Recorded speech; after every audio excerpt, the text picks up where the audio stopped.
12 science physics में chapter number 2 एनो उदाहरणनो 9मो दाखलो ध्यान आपो। आकृति में दर्शाव्या मुजब 10 माइक्रोफेरेडेना 4 केपेसिटरोनुं एक नेटवर्क 500 वोल्टना सप्लाय साथे जोड़ेली छे।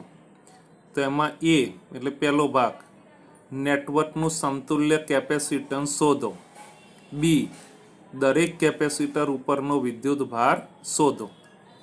जो नेटवर्कनुं समतुल्य केपेसिटन्स एटले खाली ए भाग होय ने खाली तो 3 मार्कनो पूछाय अने ए अने बी बंने होय तो आ दाखलो 4 मार्कनो पूछाय। आवा घणा बधा दाखलाओ ए आ रीतने ध्यानमां राखीने हशे एटले तैयार करी काढजो। खास फरीथी कहूं, जो समतुल्य केपेसिटन्स सुधी के तो 3 मार्कनो अने समतुल्य केपेसिटन्स तेमज दरेक केपेसिटर उपरनो विद्युत भार शोधो तो 4 मार्कनो दाखलो थाय।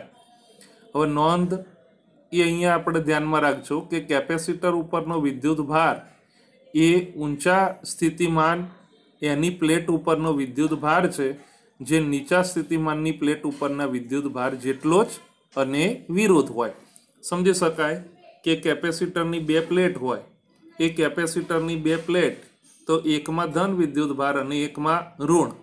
तो मानी लो कि आ धन ए ऊंचा स्थितिमान छे अने आ ऋण ए नीचा स्थितिमाने छे।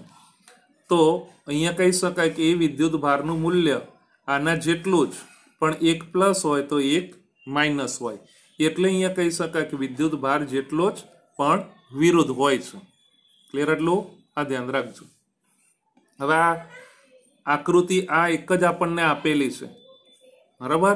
आ पहली आकृति ज आपेली छे, बीजी आकृति आपेली नथी। तो तमे आकृतिने आम जुओ तो 4 केपेसिटर छे C1 C2 C3 अने C4। आम 4 आ रीते जोड़ायेला होय तो खास ध्यान राखजो कोईपण 3 ए श्रेणी में होय अने चौथो एनी साथे समांतर में होय।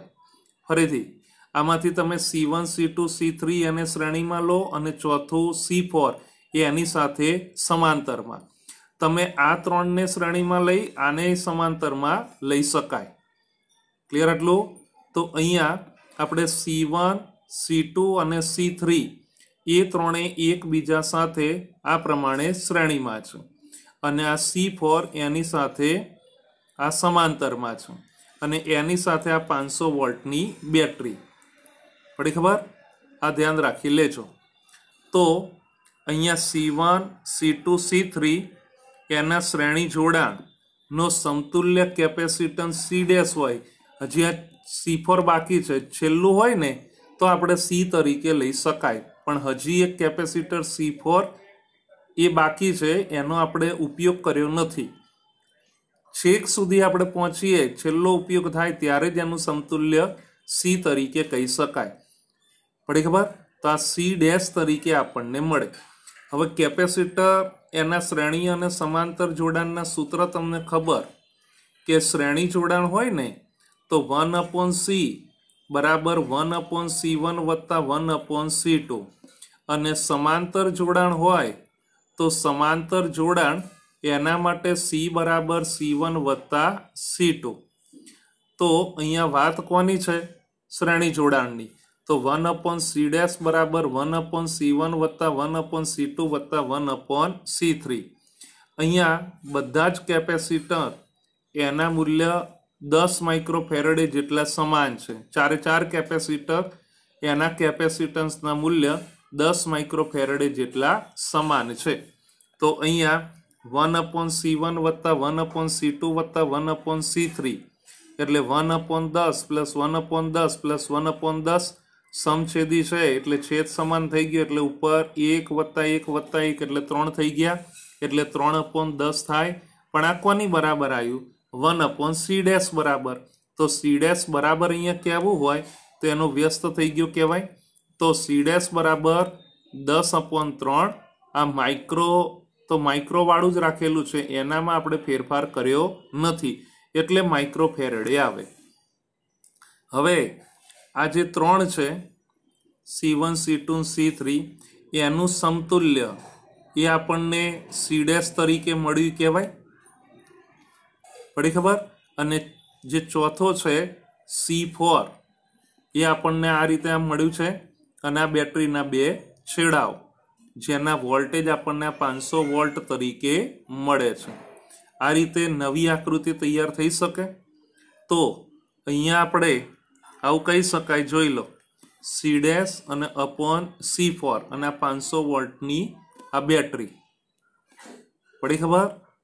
તો હવે અહીંયા આની ઉપરથી તમે જોઈ શકો કે સી ડેશ અને C4 એ બંને એકબીજા સાથે સમાંતર જોડાયેલા છે. સમાંતર જોડાયેલા હોય એટલે કેપેસિટન્સનો સરવાળો આવે. તો કોની વચ્ચેનું છે? એ અને ડી વચ્ચેનું, એટલે CAD કહેવાય. તો સી ડેશ વત્તા C4, આ ધ્યાન રાખજો, આ થોડીક પ્રિન્ટિંગ મિસ્ટેક છે, સી નથી પણ આ શું છે? C4 છે, ચોથો કેપેસિટર. તો સી ડેશ બરાબર તો આપણે તૈયાર કરેલું છે 10/3 અને વત્તા C4 એ કેટલું છે? 10. તો અહીંયા આપણે લસા અને સાદુરૂપ આપીએ એટલે 40/3 માઇક્રોફેરેડે થાય. 40/3 કરીએ એટલે 13.3 માઇક્રોફેરેડે. જો સમતુલ્ય કેપેસિટન્સ શોધવાનું કે એટલે એ ભાગ કે, તો આ પ્રમાણે આટલે સુધી આપણે કમ્પ્લીટ કરવાનું. હવે શરૂ થાય છે બી ભાગ, પડી ખબર? તો હવે ધ્યાન આપજો. તો C1 નજર રાખજો, અહીંથી C1 C2 અને C3 શ્રેણીમાં છે. હવે શ્રેણી જોડાણ હોય એટલે વિદ્યુત ભાર કેવો રહેવાનો? સમાન. એટલે વિદ્યુત ભાર Q જેટલો સમાન છે. તો અહીંયા આપણે AB, BC, CD એમની વચ્ચેના વિદ્યુત સ્થિતિમાનના તફાવત. તો અહીંયા તમે એમ જોઈ શકો કે આપણે ફરીથી પાછી આની આ જ વસ્તુને આગળ વધારવાની. તો C1, C2 અને C3 ત્રણેય એકબીજા સાથે શ્રેણીમાં છે, અને શ્રેણી જોડાણ હોય એટલે વિદ્યુત ભાર સમાન રહેવાનો, પણ વિદ્યુત સ્થિતિમાન એ બદલાય. એટલે અહીંયા આપણે એવું કહી શકાય કે પહેલા માટે આપણે વાત કરવી હોય તો Q/C1, બીજા માટે Q/C2 અને ત્રીજા માટે Q/C3. આ ધ્યાન રાખજો, આ C3 છે. તથા AD વચ્ચેનો વિદ્યુત સ્થિતિમાનનો તફાવત આપણે અહીંયા કેવો હોય તો એ આપણને કેટલો મળે? તો આપણે અહીંયા કહી શકાય કે C1, C2, C3 અને આ વિદ્યુત સ્થિતિમાનનો તફાવત કોની વચ્ચેનો? E અને D વચ્ચેનો. તો અહીંયા Q/C1 વત્તા Q/C2 વત્તા Q/C3 બરાબર 500 આવ્યું ક્યાંથી? તો આવું આપણે કહીએ છીએ ને કે V1 વત્તા V2 વત્તા V3 બરાબર V. તો આ રીતે અહીંયા આપણી પાસે તૈયાર થાય. હવે અહીંયા Q ડેશ એ C4 ઉપરનો વિદ્યુત ભાર હોય તો અહીંયા આપણે આમ કહી શકાય કે C બરાબર Q/V. તો V બરાબર કેવું હોય? તો Q/C. તો Q ડેશ અપોન C4 બરાબર 500 વોલ્ટ થયું કહેવાય. એટલે અહીંયા Q ડેશ એ C4 ઉપરનો વિદ્યુત ભાર છે. હવે ફરીથી પાછું આ સમીકરણથી આપણે આગળ વધારીએ તો એમાં Q એને કોમન નીકાળાય. તો 1/C1 વત્તા 1/C2 વત્તા 1/C3 બરાબર 500. પણ 1/C1 વત્તા 1/C2 વત્તા 1/C3 બરાબર તો 1/C ડેશ, જે આપણે શ્રેણી જોડાણ એનું સમતુલ્ય આ પ્રમાણે હતું C ડેશ. એટલે 1/C ડેશ બરાબર 1/C1 વત્તા 1/C2 વત્તા 1/C3 અને છેલ્લે C ડેશ બરાબર 10/3 માઇક્રોફેરેડે મળ્યું હતું. તો આપણે આગળ વધીએ તો 1/C ડેશ થયું બરાબર અહીંયા શું મળવાનું? તો 500 વોલ્ટ રે. તો Q બરાબર મારે કેવું હોય? તો Q ને સૂત્રનો કરતા તો C ડેશ આ બાજુ આવતું રહે, એટલે Q બરાબર 500 ગુણ્યા C ડેશ. તો 500 ગુણ્યા C ડેશની હમણાં મેં વાત કરી ને, તો C ડેશ બરાબર તો કેટલું છે? તો 10/3 માઇક્રો ફેરેડે। તો એ કિંમત એ અહીંયા આપણે મૂકી એટલે આ 10/3 થઈ ગયું, પડી ખબર? તો અહીંયા 500 ગુણ્યા 10 એટલે 5000 થયા ભાગ્યા 3, આ માઇક્રો મળે ને, પણ આ 500 વોલ્ટ છે એટલે આને પણ સામાન્યમાં ફેરવવું પડે, એટલે અહીંયા માઇક્રો છે એટલે 10⁻6 તો સાદુરૂપ આપીએ એટલે 1.7 ગુણ્યા 10⁻3 અહીંયા વિદ્યુત ભાર છે એટલે કુલમ તરીકે આપણને મળે, એટલે આ કુલમ। આ જે વિદ્યુત ભાર છે એ અહીંયા આપણી પાસે કોને અનુરૂપ પ્રાપ્ત થયું કહેવાય?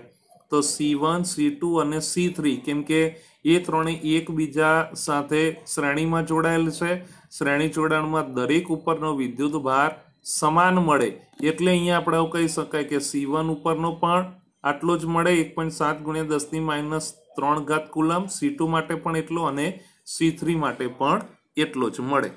હવે વાત કરીએ C4 એની ઉપરના વિદ્યુત ભાર માટે, તો એનો વિદ્યુત ભાર Q' હોય તો Q બરાબર CV, એની ઉપરથી Q' બરાબર V C4, તો Q' બરાબર V એટલે તો 500 અને C4 એટલે 10 માઇક્રો ફેરેડે, એટલે માઇક્રોનું સાદામાં ફેરવીએ એટલે 10 ગુણ્યા 10⁻6 તો 5 ગુણ્યા 10⁻3 કુલમ એ C4 ઉપરનો વિદ્યુત ભાર આવ્યો।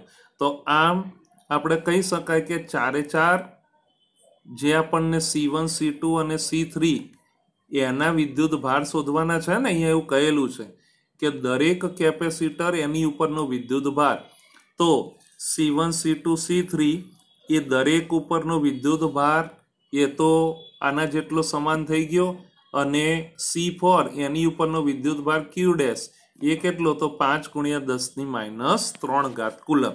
આ રીતે આપણને આ દરેક કેપેસિટર એની ઉપરનો વિદ્યુત ભાર આ પ્રમાણે મળે। ઓકે।